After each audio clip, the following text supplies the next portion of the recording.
Good evening, नमस्कार। आज मैं आपको देखिए बताने जा रहा हूं कि क्लास 10th में जो बोर्ड एग्जाम देने जा रहे हैं उसमें मैथ्स का तैयारी इस 3 मंथ में कैसे करें।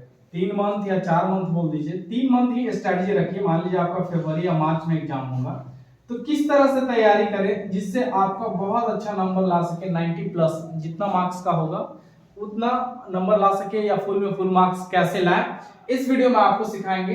तो सबसे पहले मेरा चैनल का नाम जानिएगा सिखाने वाला। आज मैं सिखाने वाला के थ्रू आपको जैक बोर्ड, चाहे कहीं का हो, जैक बोर्ड का हो या बिहार बोर्ड हो या जहां भी बोर्ड का आप क्लास 10th का एग्जाम देने वाले हैं उनके लिए। तो देखिए सबसे पहले क्या करना है कि अभी तक आप क्या कीजिए कि देख लीजिए सिलेबस कहां तक कंप्लीट हुआ है। आप उस जो सिलेबस है उसमें स्ट्रैटेजी कैसे बनाना है ताकि आपका नंबर अच्छा आ सके। तो सबसे पहले क्या करना है कि आप प्रीवियस ईयर का पहले पेपर आप ले कहीं से आप उपाय करेंगे। कुछ दिन बाद हो सकता है हम आपको प्रीवियस ईयर जो इससे पहले आपको एग्जाम 2022 का जो बोर्ड एग्जाम हुआ है उसका जैक बोर्ड का, झारखंड का जो जैक बोर्ड एग्जाम लेती है उसका हम आपको प्रीवियस ईयर प्रैक्टिस करवाएंगे। हो सकता है इस वीक के अंदर आपको ये दे देंगे। तो सबसे पहले प्रीवियस ईयर देखना है कि प्रीवियस ईयर में कौन सा चैप्टर से कितना मार्क्स का आया था। और अभी सबसे ज्यादा आपको फोकस करना है सिलेबस का। आप सिलेबस देखिए और उस सिलेबस में क्या करना है कि देखिए सिलेबस, देखिए सबसे अच्छा मार्क्स लाने का सबसे अच्छा तरीका जो है उसके लिए आपको क्या करना पड़ेगा, सबसे पहले सिलेबस को फोकस करना होगा। ऐसा क्यों कर रहे हैं तो देखिए ऐसा ये है कि 10th का जो सिलेबस है आपको अलग अलग तरह का चीजें हो सकता है कि आप होता क्या है कि बहुत अच्छे स्टूडेंट भी ये गलती कर जाते हैं और क्या क्या गलती करते हैं और कैसे उस गलती को ठीक किया जाए ये हम आज आपको बताएंगे, ताकि आप अपने क्लास में टॉपर रहते हुए भी जहां भी कोचिंग पढ़ते हैं स्कूल में आप बहुत अच्छा परफॉर्मेंस करते हैं, लेकिन जब आपका जैक बोर्ड का एग्जाम होता है तो आपका खराब हो जाता है। क्यों, ऐसा क्या रीजन है जिसके कारण आपका खराब होगा, तो आज इस वीडियो में आपको समझाएंगे। और उस स्ट्रैटेजी पे अगर आप वर्क करेंगे तो आप क्लास में भी टॉपर रहेंगे और बोर्ड में भी टॉपर रहेंगे। तो देखिए सबसे पहले क्या करना है, हर साल सिलेबस अलग अलग हुआ, कोरोना काल में अलग हुआ, आपका अलग है, उससे पहले अलग सिलेबस था। तो सबसे पहले आप सिलेबस निकालेंगे मैथ्स का। अब ये कहां जाना है, आप वेबसाइट पे जाइएगा, मिल जाएगा आपको। अब तो क्या है, आपको मंथली वाइज सिलेबस दिया हुआ है एग्जाम का, और कैसे पढ़ना है, क्या पढ़ना है, क्या टॉपिक हट गया है। कभी कभी ऐसा होता है कि बहुत सारे स्टूडेंट जो टॉपिक हट गया है सिलेबस में नहीं है उसी टॉपिक को पढ़ते रहते हैं। तो सबसे पहले ये चीज है, तो आप सिलेबस जब जाएंगे तो आपको पता चल जाएगा कि कहां पढ़ना। सबसे पहले सिलेबस का यूज क्या है, कौन सा टॉपिक पढ़ना है, कौन सा चैप्टर पढ़ना है, नहीं पढ़ना है, पहले उसको आप छाट लीजिए। पहले क्या किए नहीं किए, हो सकता है आप ध्यान नहीं दे रहे होंगे, टीचर जैसा पढ़ा रहे थे वैसा आप पढ़ते जा रहे थे, लेकिन अब आपको समय कम बचा है, इसमें आपको बहुत अच्छा परफॉर्मेंस करना है। यही आपका मेन टाइम, अभी बहुत ज्यादा टाइम है, इसमें आप बहुत अच्छा कर लेंगे। आपका जो वीक पोर्शन है उसको कैसे स्ट्रॉन्ग करना वो भी बताएंगे। तो देखिए इसमें क्या है, सबसे पहले क्या करेंगे, टॉपिक को देख लेंगे, जो पढ़ना है, जो नहीं पढ़ना उसको काट देंगे। फिर क्या करना है कि अब देखिए उसमें जो सिलेबस है उसमें आप छाटिए 1 नंबर का कितना आएगा, 2 नंबर का क्या, 3 का क्या रहेगा, 5 का रहेगा, 6 मार्क्स का रहेगा, वो हम आपको भी नहीं बताएंगे, इसके बाद हो सकता है बताएं। पहले आप खुद देखिए कितना कितना मार्क्स का कितना क्वेश्चन आएगा। हो सकता है पैटर्न कैसा रहेगा, मल्टीपल चॉइस रहेगा या फिर सॉल्व करने वाला रहेगा। तो आपको तो पता ही है 40 मार्क्स का मल्टीपल चॉइस रहेगा और 40 मार्क्स का जो है वो सॉल्व पेपर रहेंगे। ठीक है, सॉल्व पेपर में कितने आएंगे, 5 आएंगे या 7 आएंगे, 7 में 5 बनाना होगा। ऐसे करके आप ये पता कैसे चलेगा, जब प्रीवियस ईयर का पेपर को जब आप देखिएगा तो वो पता चलेगा। और सिलेबस, तो अब देखिए सिलेबस में सबसे पहले क्या फोकस करना है कि जो सिलेबस में देखना है कि कौन कितना मार्क्स का, सबसे पहला तो वो है।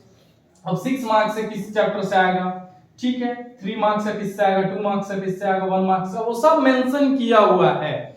अब उसमें क्या करना है कि इसमें और क्या ध्यान देना है, देखिए जो सिलेबस है तो बहुत सारे बच्चे क्या होता है जो 1 मार्क्स का आना है और वो चैप्टर बहुत बड़ा है और उस बहुत टफ है। अब उसमें बच्चा क्या बहुत मेहनत करेगा, बहुत मेहनत करेगा, बोलेगा सर हम बहुत मेहनत किए लेकिन मेरा नंबर नहीं आया। तो रीजन क्या है, उस चैप्टर से 1 मार्क्स का आना तो वो 1 नंबर ले लाएगा बच्चा, और बाकी जो लॉन्ग क्वेश्चन आ रहे थे या ज्यादा मार्क्स का आ रहे थे वो चैप्टर का प्रैक्टिस नहीं किया, टाइम दे दिया छोटे चैप्टर पे। तो सबसे पहले फोकस करना है आपको क्या कि जो पहले पढ़ाई हो गया उसका आप एक पेज लीजिए और उसमें देख लीजिए कि क्या क्या पढ़ाई हुआ है। अब उसमें से आपको छांटना है कि कौन सा चैप्टर से ज्यादा मार्क्स का आता है।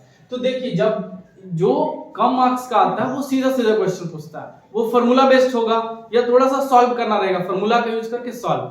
और जो ज्यादा मार्क्स का चैप्टर रहेगा जैसे त्रिकोणमिति, तो उसमें जो पैटर्न रहता है, देखिए 60% तो लगभग इजी रहेगा, उसके बाद जो है 20% थोड़ा सा टफ, 80 हो गया, 20% या 25% ये एक रफ बता रहे हैं, हो सकता है 50% या 40% इजी, 20% उससे टफ, 30% उससे टफ, मुश्किल से 20% या 10% सबसे टफ होता है आपका। तो ये भी टफ खत्म कर दिया आप एनसीईआरटी का।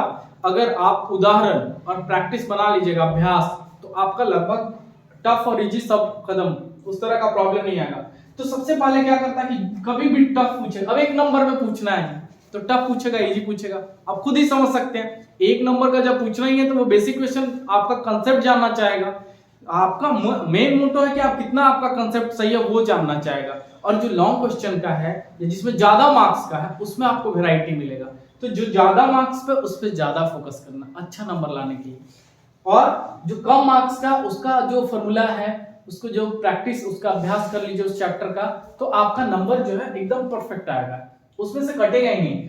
और जो लॉन्ग क्वेश्चन जो है या ज्यादा मार्क्स का, उससे क्वेश्चन का वैरायटी रहेगा, लॉन्ग क्वेश्चन भी रहेगा, शॉर्ट क्वेश्चन भी रहेगा, मल्टीपल चॉइस रहेंगे।